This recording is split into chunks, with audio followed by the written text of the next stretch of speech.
মাননীয় স্পিকার, ২৬-২৭ অর্থ বছরের বাজেটের স্বাস্থ্যটা অনেক বড় হয়েছে, কিন্তু পুষ্টির মাত্রা কম আছে।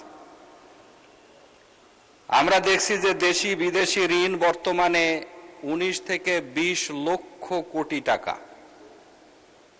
আমাদের এই বাজেটে সুদ পরিশোধের জন্য ১,২৭,৫০০ কোটি টাকা বরাদ্দ রাখা হয়েছে, যেটা শিক্ষা অথবা স্বাস্থ্যের মতো খাতে দিলে পরে আমাদের দেশটা অনেক দূর এগিয়ে যেত। মাননীয় স্পিকার, সাধারণ মানুষ বোঝে না জিডিপি কি জিনিস, মুদ্রাস্ফীতি কি জিনিস, কর কি জিনিস। সাধারণ মানুষ জানতে চায় এই বাজেটে যে গ্যাস সিলিন্ডারের দাম কিছুদিন আগে ১২৫০ থেকে ১৯৫০ টাকা হলো, তার দাম কতটুকু কমেছে।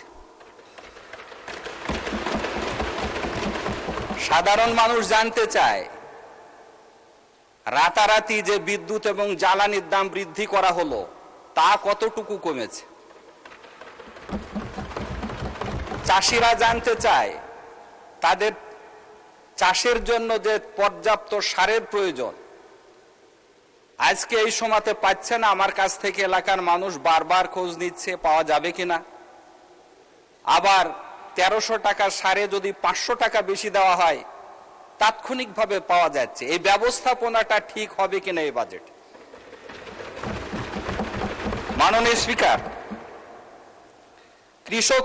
কৃষকের উৎপন্ন ফসল যেটা সাধারণ মানুষ চাল ডাল ভোগ করবে, এর উপরে উৎসকর না রাখার কারণে দামটা কম থাকবে।